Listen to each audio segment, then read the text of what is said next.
Assalamualaikum. Terapi minda, pastikan diri anda bersama dengan saya Dr. Hajah Azraida Syahadan dalam Borak Pa and Ma. Untuk Borak Pa and Ma kita pada kali ini, kita nak cakap mengenai kemarahan. Sebagai ibu bapa, pastinya kita tidak lepas daripada kemarahan, kan? Emosi marah ni kadang-kadang terkeluar daripada diri kita tanpa kita minta, kan? Yalah, bila kita tengok rumah bersepah, kita akan marah. Bila kita tengok anak bergaduh, kita akan marah. Bila anak-anak tak nak makan masakan yang kita masak pun kita boleh jadi marah. Ini kan pula bila berlaku situasi yang boleh menyebabkan kita marah ketika kita keluar beraya di rumah kawan-kawan, kita nampak anak-anak kita memanjat, kita nampak anak kita buat sepah, bergaduh. Semuanya boleh menyebabkan kita mengeluarkan emosi marah. Jadi, bagaimana caranya untuk kita mengawal emosi marah ini supaya ianya tidak memakan diri kita dan juga anak-anak kita? Hari ini insya-Allah special untuk penonton Pa and Ma. Saya akan kongsikan cara untuk kita mengawal kemarahan kita.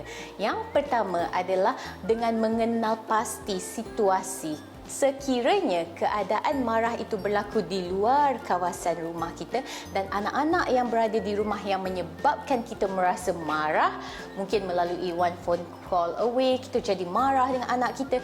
Jadi tipsnya dekat sini, jangan terus balik ke rumah dalam keadaan marah. Kerana apa?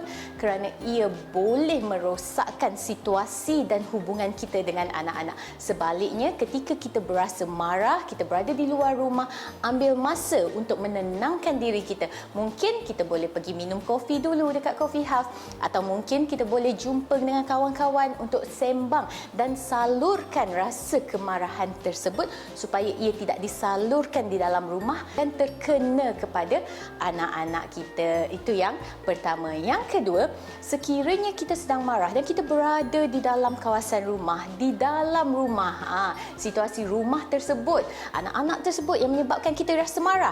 Jadi apa yang perlu kita lakukan? Kita perlu senyum dan ambil masa untuk time out sambil memprogramkan semula minda kita menyebut perkataan seperti inilah aku dahulu.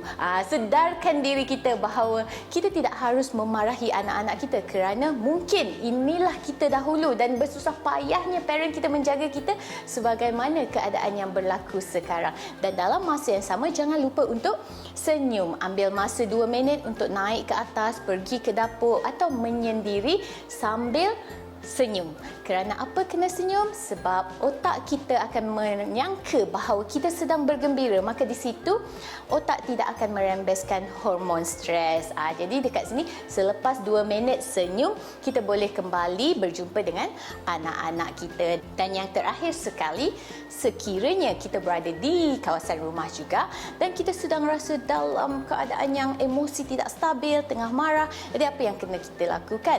Jangan terus buat kerja rumah. Ni selalu applicable dekat siapa? Dekat mama lah, dengan ibu-ibu di luar sana, kan. Bila dah lah kita marah, kita masak lagi, kita mengemas lagi. No. Ambil masa untuk mandi. Dapatkan terapi air. So, pergi naik atas, pergi bilik air, mandi, basahkan diri untuk kita tenangkan jiwa dan minda kita. Sebab air menjadi peranan dalam mendatangkan ketenangan. So, kalau rasa-rasa tak nak mandi, minum air banyak-banyak. So, insya-Allah kemarahan kita akan reda. Dan lepas tu barulah kita sambung memasak, barulah kita sambung buat kerja. Ingat, jangan buat kerja rumah ketika emosi tidak stabil. Jangan buat kerja rumah ketika sedang marah atau bersedih kerana ia mampu untuk menjejaskan hubungan dan percakapan kita dengan anak-anak. InsyaAllah saya doakan semoga papa dan mama di luar sana mampu menjadi ibu bapa yang mampu mengawal kemarahan dan situasi. Tak kisahlah apa je bentuk situasinya. InsyaAllah semoga bermanfaat, dikongsi bersama. Saya Dr. Hajah Azraida Syahadan dan anda sedang menonton Borak Pa and Ma. InsyaAllah jumpa lagi. Assalamualaikum.